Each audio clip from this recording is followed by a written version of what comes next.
Potret pertemuan antara dua tokoh negara Presiden Prabowo Subianto dengan Ketua Umum PDIP Megawati Soekarno Putri akhirnya muncul ke publik. Meski sempat dinilai pertemuan ini seolah disembunyikan karena berlangsung di kediaman pribadi Megawati Teguh Umar, namun Ketua Umum Partai Gerindra Sufmi Dasko Ahmad kemudian membenarkan.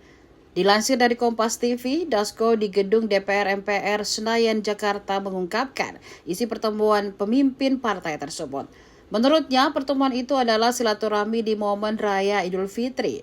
Dasko mengatakan pertemuan berlangsung hangat dan penuh keakraban dan lebih banyak terjadi empat mata.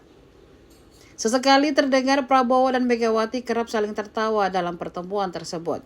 Saat ditanya soal isi pertemuan keduanya, Dasko mengatakan dirinya tidak mengetahui secara pasti. Tetapi yang memastikan keduanya membicarakan bagaimana masa depan Indonesia dan kebersamaan membangun ke depan. Dasko mengatakan pertemuan itu didampingi oleh Menteri Luar Negeri Sugiono, Ahmad Muzani, Prasetyo Hadi, Letkol Teddy, hingga Budi Gunawan dan beberapa yang lain.